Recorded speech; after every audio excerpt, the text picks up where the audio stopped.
이탈리아 로마에 가면 성 베드로 성당이 있습니다. 이 베드로 성당은 어, 그냥 알려지기로는 베드로의 무덤 위에 세워진 성당으로 알려져 있습니다. 정확하게는 바티칸 박물관의 일부가 베드로 대성당으로 불려지고 있습니다. 지금은 관람을 위해서 굉장히 여러 절차, 보안 절차를 거쳐야 들어갈 수 있지만 한때는 이 성당의 출입이 상당히 허술했던 관리가 상당히 허술했던 시절이 있었습니다.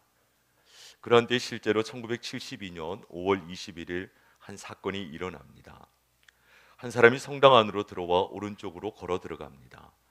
베드로 성당을 다녀오신 분들은 아시겠지만 들어가서 오른쪽으로 들어가면 유명한 미켈란젤로의 성 피에타 상이 거기에 조각상이 있습니다. 십자가에서 죽은 예수 그리스도를 끌어안고 있는 성모 이 마리아의 모습을 조각한 그 유명한 피에타 상이 여기에 있습니다. 1972년 5월 21일 이 성당으로 걸어 들어간 한 사람이 오른쪽으로 들어가서 피에타 상을 한참 주목하더니 갑자기 가슴에서 무언가를 꺼냅니다. 망치였습니다. 그리고는 피에타 상으로 뛰어 올라가서 마리아의 얼굴을 깨어 부시기 시작했습니다. 그제서야 주변에서 이 사람이 사고를 치고 있다는 걸 발견하고 제지해서 완전히 부서지지는 않았지만 상당 부분 조각상이 훼손된 사건이 있었습니다. 이 사람은 그 오스트리아 국적을 가지고 있었던 헝가리 출신 이민자 라슬로 토스라고 하는 사람이었습니다. 나중에 정신 이상 증세로 그러한 일을 저질렀다라는 것이 밝혀지기도 했습니다. 그래서 그때부터 이 성 피에타상의 보안이 엄격해졌어요. 현재 제가 오늘 확인을 해보니까 그 피에타상에 걸려있는 보험료만 1,000만 달러입니다. 저희는 너무 큰 숫자를 얘기하면 안 놀라시죠? 굉장히 많은 보험료가 걸려있고 그리고 지금은 바다에 빠뜨려도 물이 스며들지 않을 유리 상자로 철저하게 관리를 하고 있습니다. 1972년 이 사건이 실제로 일어나서 피에타상이 심각하게 훼손당했다는 소식이 전 세계에 알려졌을 때 많은 여러 사람들이 얘기를 했지만 특별히 미술 작품을 사랑하는 미술 애호가들의 마음속에 중요한 질문 하나가 있었습니다. 이 미켈란젤로의 피에타상은 1499년 그러니까 약 500년 전에 미켈란젤로가 만든 조각상이었고 미켈란젤로가 자신의 수많은 조각 작품 중에 유일하게 너무 아름다워서 자기의 사인을 남겨놓은 작품입니다. 그 정도로 미켈란젤로가 애착을 가지고 있었던 작품이었는데 이 작품이 훼손되었을 때 미술을 사랑하는 수많은 애호가들의 마음속에 중요한 질문 하나가 있었습니다. 피에타상이 정말 미켈란젤로가 만들었던 원형 그대로 다시 회복될 수 있을 것인가? 회복에 대한 질문을 그 사건 이후 많은 사람들이 질문을 던졌습니다. 가보신 분들은 아시겠지만 원형만큼은 아니겠지만 상당 부분 원형처럼 회복이 되어 있습니다. 2024년 한 해 뉴스를 제가 원래 송구영신 예배 때는 한 해 동안 있었던 크고 작은 사건들 리스트를 좀 정리를 해서 말씀을 드리는데 요즘은 뉴스 인터넷에 워낙 잘 정리가 돼서 있기 때문에 그걸 얘기하지는 않겠습니다. 그냥 궁금하신 분들은 한 번 정도 찾아보시면 될 것 같습니다. 그러나 한 해의 마지막을 보내면서 새로운 한 해를 준비하면서 제 마음속에 들었던 질문은 이것입니다. 우리의 삶은 다시 이전처럼 회복될 수 있을 것인가? 개인의 삶은 다시 일어설 수 있을 것인가? 우리 민족은 다시 이전의 모습으로 돌아갈 수 있을 것인가? 이 어려운 시대 가운데 교회는 하나님 나라의 그 왕성함을 다시 회복할 수 있을 것인가? 회복이라고 하는 중요한 주제가 지난 하반기 제 육체 가운데도 간절한 소원이었고 흘러가고 있는 이 나라 이민족의 현실에도 간절한 주제이고 전쟁의 총성이 그치지 않은 세계 열방에도 다시 필요한 주제가 회복이라고 하는 단어가 아니었을까 생각해 봅니다. 과연 우리는 다시 회복할 수 있을 것인가? 성경을 보면 동일한 회복의 질문을 던졌던 한 사람이 있습니다. 그 사람이 바로 오늘 본문의 노래를 불렀던 주전 600년 이스라엘의 선지자 하박국이었습니다. 주전 600년이면 하박국이 속해 있던 남유다라는 나라가 바벨론이라는 제국에 의해서 침략을 받기 시작하던 역사적인 어둠의 시기가 시작되던 시기였습니다. 커다란 역사적 격변으로 인해 나라가 흔들리고 있었습니다. 백성들의 삶이 두려움과 공포로 무너지고 있었고, 유다라고 하는 나라의 국가의 불꽃이 점차 희미해져 가고 있었습니다. 이런 혼란한 시대, 어둠의 시대 한가운데서 하박국은 어느 날 성전에 들어가 주님 앞에 엎드려 기도하기 시작합니다. 그 기도의 내용이 하박국서 전체이고 오늘 우리가 읽은 하박국 3장의 내용입니다. 하박국 2장 20절을 함께 읽습니다. 시작. 오직 여호와는 그 성전에 계시니 온 땅은 그 앞에서 잠잠할지니라 하시니라. 성전에 들어가 하나님 앞에 엎드려 기도합니다. 그리고 오늘 본문 1절을 읽겠습니다. 시작. 시기온 옷에 맞춘 선지자 하박국의 기도라. 성전에 들어가 엎드려 하나님 앞에 기도하기 시작하는데 그 기도의 내용이 오늘 본문 읽었던 2절입니다. 2절 함께 읽습니다. 시작. 여호와여, 내가 주께 대한 소문을 듣고 놀랐나이다. 여호와여, 주는 주의 일을 이 수년 내에 부응하게 하옵소서. 이 수년 내에 나타내시옵소서. 진노 중에라도 긍휼을 잊지 마옵소서. 하박국의 기도 가운데 부흥이라고 하는 단어가 나옵니다. 영어로는 이 부흥이라고 하는 단어를 리바이벌이라고 표현합니다. 리바이벌. 조금 쉬운 표현으로는 리뉴라고 표현합니다. 이건 두 가지 단어가 합성된 단어인데 다시, 바이벌, 살린다라는 의미입니다. 여러분, 부흥은 정확하게 직역을 하면 다시 살려 주시옵소서라는 의미입니다. 부흥은 다시 살려 주시옵소서. 우리가 잘 아는 표현으로 바꾸면 다시 일으켜 주시옵소서, 회복이라고 하는 단어가 실상은 부흥보다 더 앞서 있는 근본적인 부흥의 의미라고 할 수가 있습니다. 여러분, 일반적으로 교회에서 부흥을 사용하면 부흥이라는 단어를 들으면 어떤 이미지가 생각나십니까? 사람들이 찾아와서 수가 많아지고 교회가 무언가 다이나믹해지는 그런 이미지를 생각합니다. 그러나 하박국의 기도 속에 포함되어 있는 본문에 사용된 부흥은 그것보다 훨씬 더 본질적인 우리 신앙의 핵심을 지향하는 표현이라고 할 수가 있습니다. 하나님, 우리를 살려 주십시오. 하나님, 우리를 회복시켜 주십시오라는 의미가 부흥의 참된 의미입니다.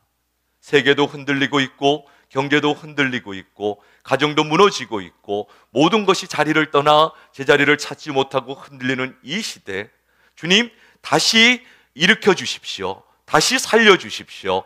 다시 회복시켜 주시옵소서라는 간구가 부흥의 참된 의미라고 할 수가 있습니다. 이건 동일한 말이지만 의미적으로 하나로 연결한다면, 그래서 참된 회복이 있어야만 우리는 진정한 부흥을 경험할 수가 있는 것입니다. 흔히 사상적으로 우리 시대를 포스트 모던 시대라고 표현합니다. 포스트 모던은 모던에 뒤따르는 시대다. 그러면 두 시대의 가장 극명한 특징이 무엇인가? 모던 시대의 가장 큰 특징은 굳이 정리를 하자면 질서와 권위라고 표현할 수가 있습니다. 그런데 그 질서가 무너지고 권위가 사라져버린 시대, 그것을 우리는 모던 시대의 뒤를 잇는 포스트 모던이라고 부릅니다. 이게 좀 폭발적으로 포스트 모던의 성향이 모든 삶의 사회에 극단적으로 나타나게 된 가장 최근의 계기가 있다면 팬데믹, 이 코로나로 인한 팬데믹이라고 할 수가 있습니다. 그 뉴스나 무슨 강의 같은 걸 들으면 그래서 그런 표현을 많이 하죠. 노말의 시대가 지나가고 뉴 로말의 시대가 도래했다. 우리가 일상적으로 여겼던 모든 것들이 이제는 완전히 해체되고 전혀 새로운 질서가 만들어지고 있는, 여러분, 그러나 그 과도기를 지나가고 있는 우리 모두는 흔들리는 흔들리는 기초를 경험하고 있는 것입니다.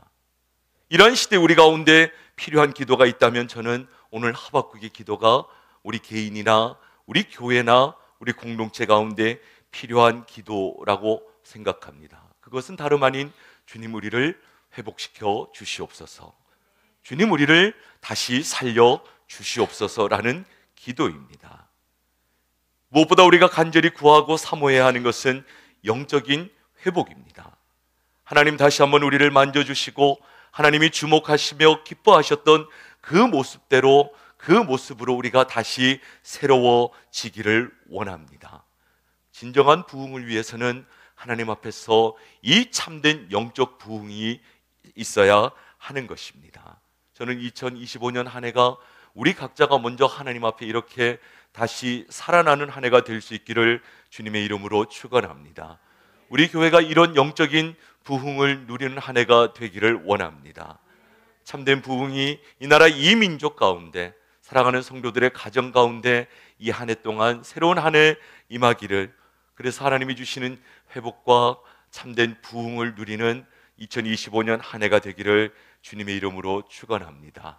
그렇다면 우리가 이 회복을 위해, 그리고 우리에게 주실 하나님의 진정한 부흥을 위해 기도해야 될 내용은 무엇일까? 저는 세 가지를 우리가 붙들고 한 해 동안 기도하기를 원합니다. 첫 번째는 하나님의 긍휼을 붙들고 기도해야 합니다. 2절 말씀을 같이 한번 다시 읽겠습니다. 시작. 여호와여, 내가 주께 대한 소문을 듣고 놀랐나이다. 여호와여, 주는 주의 일을 이 수년 내에 부응하게 하옵소서. 이 수년 내에 나타내시옵소서. 진노 중에라도 긍휼을 잊지 마옵소서. 여러분, 하박국은 지금 앞서 얘기한 대로 성전에 올라가 아픈 민족의 현실을 붙들고 기도하고 있습니다. 그런데 기도하는 하박국이 기도하는 중에 떠올렸던 한 가지 중요한 단어가, 기도하다 보면 하나님께서 주시는 하나님의 마음과 하나님이 허락하신 기도의 제목이 떠오르는데, 기도하는 하박국 안에 떠오른 중요한 단어 하나가 진노라고 하는 단어가 떠올랐어요. 진노 중에라도 긍휼을 잊지 마십시오. 여러분, 사실 하박국은 하나님 앞에 이 기도를 시작할 때 조금 억울한 마음이 있었던 것 같습니다. 1장 2절 3절을 같이 읽겠습니다. 시작. 여호와여, 내가 부르짖어도 주께서 듣지 아니하시니 어느 때까지리이까? 내가 강포로 말미암아 외쳐도 주께서 구원하지 아니하시나이다. 어찌하여 내게 죄악을 보게 하시며 패역을 눈으로 보게 하시나이까? 겁탈과 강포가 내 앞에 있고 변론과 분쟁이 일어났나이다. 여러분, 2절을 보면 어느 때까지입니까? 3절을 보면 어찌하여, 왜 원하지 않는 파괴적 현실, 민족이 멸망하는 이 어둡고 파괴적 현실을 저로 하여금 보게 하십니까? 여러분, 우리가 가만히 보면 하박국처럼 기도하고 있습니다. 어떻게 기도하십니까? 하나님, 제가 언제까지 기다려야 합니까? 하나님, 왜 내 인생에, 어찌하여, 왜 내 인생에 이 땅 가운데 이러한 일들이 일어납니까? 이렇게 기도합니다.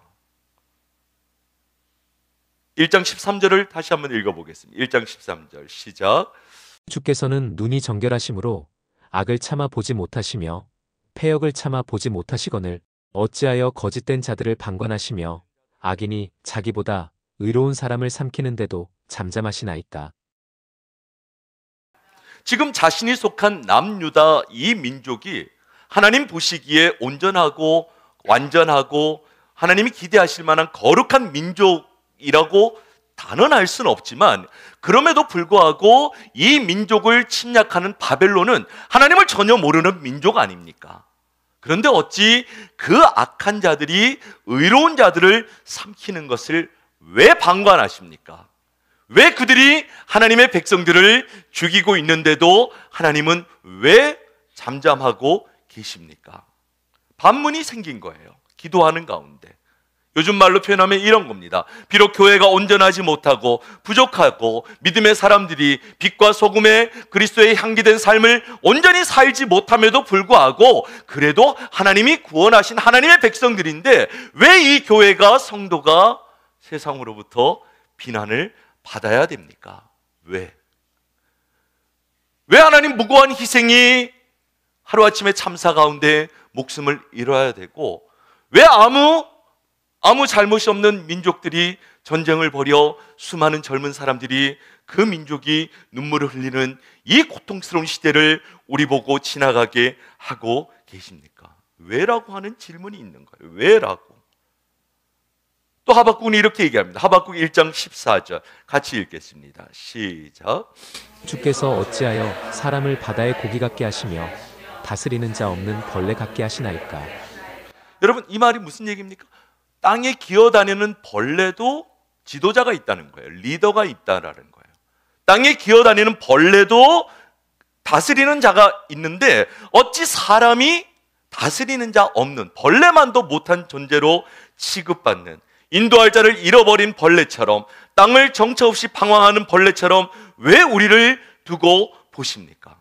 여러분, 우리 시대의 슬픔은 여러 가지 슬픔이 있지만 우리 민족의 가장 큰 슬픔은 참된 지도자를 잃어버린 슬픔이에요.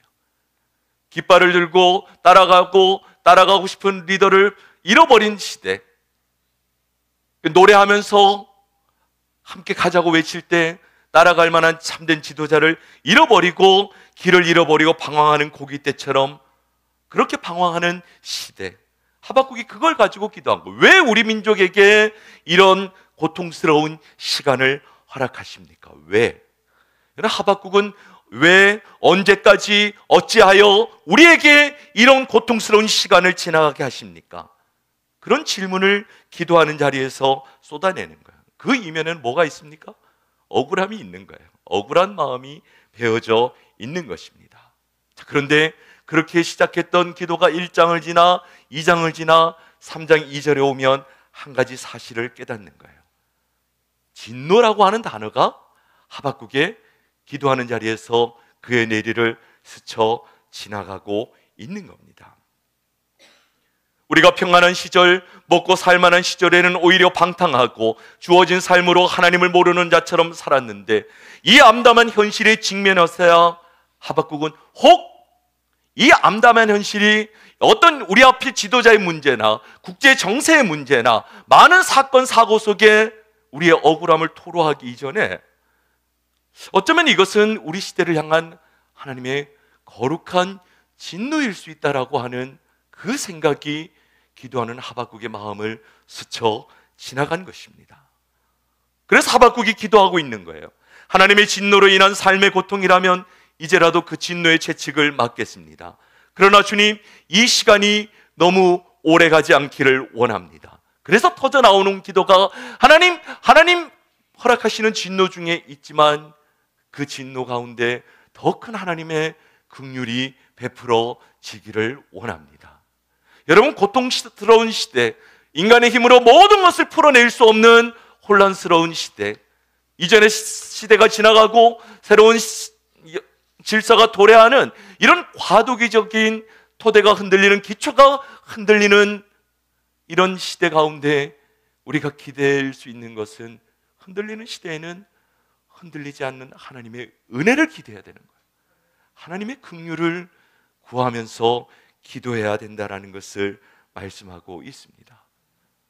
저는 그러한 하나님의 긍휼을 구하는 우리의 기도가 인간의 노력을 배제한다고 생각하지 않습니다. 우리는 해야 될 일을, 각자의 삶을, 국가를 경영하는 이들은, 사회 각 처소를 경영하는 모든 이들은 자신의 삶에서 최선의 삶을 살아야 되지만, 그러나 그것보다 더 큰 이 모든 것들을 섭리하시는 하나님의 은혜와 긍휼이 우리 가운데 부어져야만 우리가 참된 회복을 경험하고 진정한 부흥의 은혜를 누릴 수가 있는 것입니다. 저는 2025년 한 해 사랑하는 복음자리교회 모든 성도들이 진노 중에도 긍휼을 베푸시는 하나님의 긍휼을 붙들고 기도할 수 있기를 주님의 이름으로 축원합니다. 회복 그리고 참된 부흥을 위해서 우리가 붙들어야 될 두 번째가 있다면 하나님의 임재를 누려야 합니다. 하나님의 임재. 하박국 3장 오늘 본문 17절 말씀을 같이 읽겠습니다. 시작. 비록 무화과 나무가 무성하지 못하며 포도나무에 열매가 없으며 감람나무에 소출이 없으며 밭에 먹을 것이 없으며 우리의 양이 없으며 외양간에 소가 없을지라도 여러분, 이것은 당시 하박국 바벨론의 침략으로 인해 남유다 백성들, 하박국 당시 백성들이 경험하고 있는 현실이었습니다. 여러분, 바벨론이 침략을 하니까 농사를 지을 수가 없죠. 사업도 파탄이 나죠. 농사를 지을 수 없으니 열매를 기대할 수도 없고, 열매를 기대할 수 없으니 소출이 당연히 없고, 소출이 없으니까 집에 먹을 것이 없고, 우리 안에는 기를 수 있는 가축이 모두 사라져 버렸습니다. 제가 농담처럼 얘기하지 않습니까? 나중에는 얼마 지나지 않으면 한 트럭으로 돈을 싸들고 가도 빵 하나를 사기 어려운 시대가 오는 거예요. 이제 너무 큰 얘기를 하면 안 믿으시죠? 예, 그런 시대가 머지 않습니다.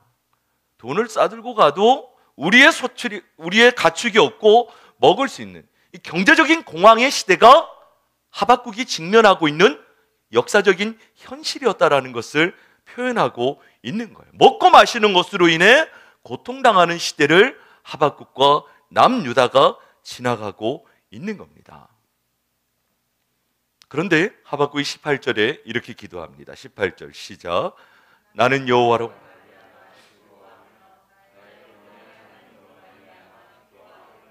여러분, 정말 많은 것들이, 우리가 일상이라고 얘기했던, 누렸던 많은 것들이 하박국 주변에서 다 사라져 버렸어요. 사라져 버리고 강제적으로 빼앗겨 버리고 잃어버렸는데, 기도하는 하박국이 그 빼앗긴 자리에서 하나님 앞에 기도하다 보니 빼앗기지 않은 것 하나, 사라지지 않은 것 하나가 있음을 알게 됩니다. 그게 뭡니까? 비록 현실의 고통은, 현실의 환난은 여전하지만 이 어려움 속에서도 나의 하나님 여호와는 사라지지 않으신 거예요. 하나님은 변하지 않고 영원히 함께 하신다라는 사실을 기도하는 자리에서 다시 발견하게 되는 것입니다. 그래서 나와 함께 하시는 그 하나님의 임재로 말미암아 하나님을 기뻐하고 즐거워하고 찬양하겠다, 그렇게 기도하며 고백하고 있는 것을 볼 수가 있습니다. 여러분, 이런 관점으로 이 말씀을 보시면 어떨까? 17절에 그런 얘기가 나오죠. 다시 한번 본문을 17절을 보여주세요. 무화과 나무, 포도나무, 감람나무, 밭에 먹을 것, 우리의 양, 외양간의 소. 여러분, 이건 다른 관점에서 보면 하나님이 주시는 선물들이에요. 하나님은 우리 일상이 평안하고 강건하도록 우리에게 허락하시는 축복의 리스트가 17절에 기록이 되어 있는 겁니다. 하나님의 백성들이 늘 즐기고 있었던 그것은 실상 무엇이었습니까? 하나님이 늘 우리에게 베풀어 주셨던 선물들이었어요. 당연하다고 여겼던 모든 것들이 실상은 하나님이 우리에게 주신 선물이었고, 선물이었다라는 것을 기록하고 있는 것입니다. 그러나 때로는 잠시 그 축복이 중단되고 그 선물이 사라졌지만 그 축복을 붙들고 계신 하나님은 여전히 우리와 함께 하시는 것을 하박국이 깨달은 거예요.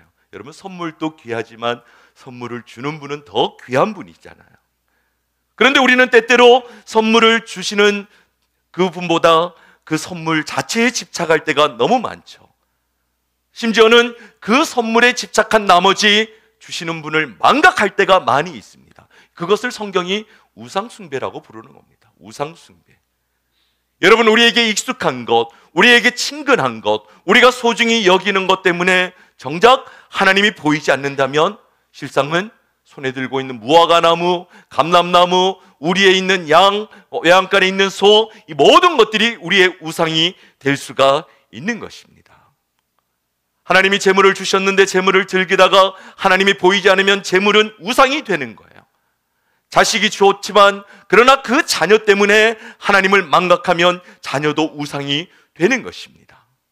그래서 여러분, 때로는 하나님께서 하나님을 향한 그 시선, 이 영적인 온전한 회복을 위해서 우리 인생에 때로는 폭풍 치는 바다에 진노하신 하나님의 모습으로 찾아오실 때가 있고, 때로는 우리가 일상적으로 누리던 모든 것을 거두어 가실 때가 있는 거예요. 아브라함에게 이삭을 데리고 모리아산으로 가서 바치는 시험이 그러한 시험이죠. 마치 하나님이 아브라함의 적이 되어서 나타나신 것과 같은. 그러나 실상 그 내용은 정말 아브라함에게 이삭보다 하나님이 더 중요한지 아닌지를 묻는 하나님의 시험이었던 것이죠. 하나님이 어려운 시대에는 한 가지 확인하고 싶어 하세요. 무엇을? 정말 우리가 하나님을 그 모든 것보다 더 사랑하고 있는지를 확인하고 싶어 하십니다. 그럼 고흥에서 가보신 분도 계시지만 고흥에서 소록대교 다리를 넘어가면 소록도라고 하는 섬이 있지 않습니까? 낭환자들, 의학적으로 한센병을 앓는 국가 요양병원으로 섬 전체가 지정이 되어서 지금도 거주하시는 분들이 계시죠. 일전에 성도님들하고 거기를 한번 방문해서 소록도 들어가면 소록도 한가운데 소록도 중앙교회라고 있는데 이 교회를 섬기는 전도사님도 문둥병자셨어요. 한센병을 앓은. 근데 그 전도사님이 그렇게 얘기하시더라고요. 저희 일행을 이렇게 교회를 보여주시고 역사를 얘기하시면서 우리는 건강을 잃어버린 사람들입니다. 가족들에게도 버림받은 사람들입니다. 그리고 이 황폐한 버림받은 섬에 와서 그분이 거기서 55년째 계셨던 분이에요. 12살인가 3살 때 오셔가지고 60이 넘도록 이 황폐한 버림받은 섬에 와서 우리가 아름다운 섬을 일구고 여기까지 살아올 수 있었던 비밀은 모든 것을 잃어버렸을지라도 함께 하시는 하나님, 구원의 하나님, 그분의 거룩한 임재가 우리와 함께 했기 때문에 오늘 우리는 생명과 이 아름다운 섬을 선물로 누리고 있습니다. 그렇게 고백하던 이야기가 생생합니다. 여러분, 모든 것이 사라져도 그 모든 것의 주인 되시는 하나님은 여전히 우리와 함께 하시는 줄 믿습니다. 이 하나님의 임재, 아무리 우리 시대가 어둡고 캄캄하다고 할지라도 하나님의 임재만 확신할 수 있다면, 많은 것을 잃어버리고 슬프고 아프다고 할지라도 그러나 여전히 나와 함께 하시는 하나님의 임재만 확신할 수 있다면, 하나님이 때로는 우리를 징계하시고 우리를 각성시키고 욥의 고백처럼 주신 분이 계시다면 취할 분도 계시지만 그 모든 것들을 통해 하나님이 영광 받으시기를 원합니다. 그 믿음의 고백만 하나님 앞에서 잃어버리지 않는다면 우리는 다 잃어버린 시대 역사 한가운데서도 우리는 하나님이 주시는 회복의 은혜를 누리고 진정한 부흥의 은총을 경험하게 될 줄 믿습니다. 여러분, 저는 그런 마음이 들어요. 진노하시는 하나님은 회복하시는 하나님이십니다. 우리가 아무리 어려운 시간 가운데서도 하나님의 임재를 기뻐하고 즐거워할 때, 그때 하나님의 회복의 은혜를 누릴 수 있으리라 확신합니다. 여러분, 참된 회복, 진정한 부흥을 위해서 우리는 하나님의 긍휼을 구해야 합니다. 하나님의 긍휼을 붙들고 기도하고, 두 번째, 하나님의 임재를 확신하며 그 앞에서 기뻐하고 즐거워하는, 예배하는 자로 살아가는 것. 마지막 세 번째, 우리가 참된 회복과 부흥을 위해서 필요한 것은 우리에게 주시는 하나님의 비전을 주목해야 합니다. 하나님의 비전을. 19절 말씀을 같이 읽겠습니다. 19절 시작. 주 여호와는 나의 힘이시라. 나의 발을 사슴과 같게 하사 나를 나의 높은 곳으로 다니게 하시리로다. 이 노래는 지휘하는 사람을 위하여 내 수금에 맞춘 것이니라. 기도가 깊어지니까 하박국이 기도의 마지막에 중요한 한 가지 고백을 하죠. 지금까지 우리가 가지고 있었던 감람나무나 포도나무가 내 힘이 아니라 하나님이 이제는 우리의 힘이 되신다. 그런데 그 하나님이 어느 정도로 우리의 힘이 되시는가? 자신의 발을 사슴과 같이 높은 곳에 다니게 하실 정도로 힘이 되신다. 그 하나님께서 내 인생을 얼마나 높이실 것인가 라고 하는 비전을 바라본 것입니다. 여러분, 비전은 여러 가지 정의를 가지고 있지만 가장 단순하게 정리한다면 오늘 여기에서 하나님이 열어주시는 미래를 주목하는 것입니다. 그것이 개인이든 공동체든 교회든 나라와 민족이든 역사든 이 보이는 현실에 매이지 않고 여기에서 하나님이 여시는 미래를 주목하는 것, 그것이 비전이라고 할 수가 있습니다. 헬렌 켈러가 그런 유명한 얘기하지 않았습니까? 앞을 보지 못하는 것은 비참한 일이다. 그러나 더 비참한 일이 있다면 볼 수 있는 눈을 가지고도 내일을 볼 수 없는 것이다. 여러분, 눈을 뜨고 있다고 다 보는 것이 아닙니다. 하박국은 암담한 민족의 현실 한가운데서 하나님이 예비하신 미래를 바라보고 있습니다. 지금 남유다는 바벨론의 침략을 받아 위축되어 있고 많은 사람들이 죽고 있고 많은 것을 잃어버렸고 낙심해서 주저앉아 있습니다. 그러나 그 기도하는 한가운데 하박국은 무엇을 보고 있습니까? 그래도 하나님은 우리의 힘이 되신다. 우리를 높이 사슴과 같이 높은 곳으로 다니게 하실 것이라고 하는 이 비전의 선포를 하고 있는 하박국의 고백을 볼 수가 있습니다. 제가 미국에서 한 3년 정도 시카고에서 사역을 했는데, 시카고에 제가 있었던 교회 그 지역이 영어로 디어필드였어요. 사슴이 뛰어다니는, 실제로 사슴이 교회 주변에 막 다녔어요. 새벽기도 가다 보면은 막 사슴이 옆에 뛰어다니고, 그래서 운전하다가 사슴이 이렇게 부딪혀가지고 충돌해서 이렇게 뭐라 그러죠? 그 갑자기 표현, 로드킬 맞아. 그런 일들도 좀 있곤 해요. 교회 사무실에 있다 보면 사무실 밖으로 사슴이 저를 보고 있어요. 이놈이 안에서 뭐 하나. 디어필드, 사슴 동네. 한국 분들은 사슴을 보면 입맛을 다시죠? 저놈의 뿔을 잘라서 먹으면 얼마나 달까, 막 그런 생각을 하지 않습니까? 사슴이 굉장히 예민한 짐승이죠. 인기척을 느끼면 순간적으로 달려 높은 곳으로, 누구의 방해도 받지 않는 곳으로 뛰어 올라가 버리는 짐승입니다. 무슨 얘기입니까? 어떤 방해와 장애물도 초월해서 우리를 이 현실의 그 어떤 어려움 속에서도 그 모든 현실의 어려움이 막아설 수 없는 더 높은 곳으로 우리를 인도하시는 것은 우리 힘이 아니라는 거예요. 우리의 발을 붙드시고 인도하시는 하나님이시다. 그 하나님이 우리의 힘이 되시고 우리의 미래를 그렇게 열어주실 것이다 라고 선포하고 기도하고 있습니다. 하박국이 서 있는 현실은 어둡고 차가운 계곡과 같습니다. 지금 우리가 지나가고 있는 역사의 현실 만만치가 않습니다. 전쟁이 끝나지 않고 있고 도처의 기후와 이상 재난으로 인해서 많은 이들이 이전에 살아왔던 삶의 터전이 아닌 전혀 새로운 재난과도 같은 현실을 지나가고 있는 시대가 우리가 지나가고 있는 시대입니다. 하루아침에 우리의 삶이 이전과 다를 수 있다라고 하는 불안감이 모두를 엄습하고 있는 흔들리는 토대 위에 우리가 지나가고 있습니다. 그럼에도 불구하고 믿음의 사람들은 이 시기를 어떠한 시간으로 채워가야 되는가? 마침내 우리를 더 높은 곳으로 인도하실 하나님을 신뢰하고 그 하나님이 열어주실 미래를 오늘 이 암담한 현실 한가운데서도 바라보는 비전의 사람, 그 하나님의 비전을 품고 있는 사람이 회복의 은혜를 누리며 하나님이 주시는 진정한 부흥의 은혜를 누리게 될 줄 믿습니다. 여러분, 하나님은 우리 모두를 예수 그리스도를 믿는 믿음 안에서 하나님의 자녀로 삼아 하나님의 백성으로 부르셨습니다. 저는 우리 보금자리 공동체가 하나님의 사람이 하나님만이 주실 수 있는 꿈과 비전으로 2025년 한 해를 시작할 수 있기를 주님의 이름으로 축원합니다.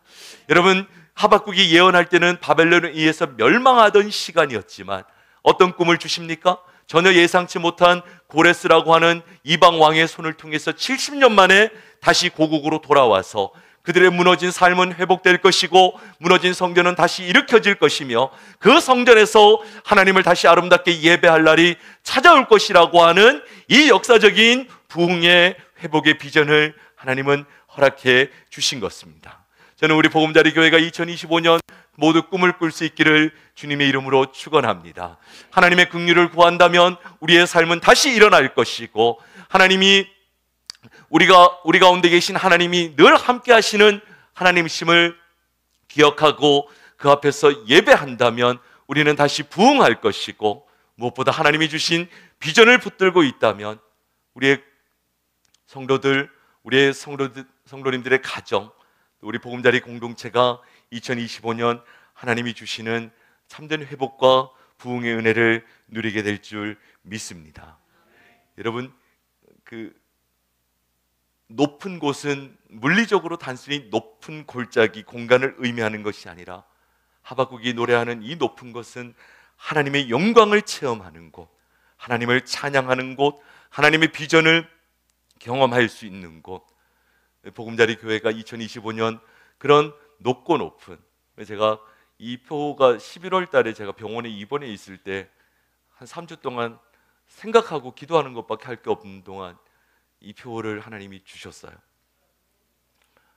그때는 제가 정말 회복이 간절했나 봐요. 그런데 이것이 우리 시대를 향한, 역사를 향한, 지금 지나가고 있는 우리에게 꼭 필요한 하나님의 음성이고, 무엇보다 우리 보금자리 공동체가 새로운 한 해, 지나간 시간의 모든 아픔과 상처를 하나님의 은혜로 치유받고 이제는 도약하는 그런 2025년 한 해가 되는, 그래서 높은 곳으로 비상하는 부흥의 공동체로 나아가는 2025년 한 해가 되기를 주님의 이름으로 축복합니다. 옆에 있는 분 한번 축복하겠습니다. 하나님이 주시는 회복의 은혜를 누리십시오. 다른 분을 향해서 하나님이 주시는 부흥의 축복을 누리십시오.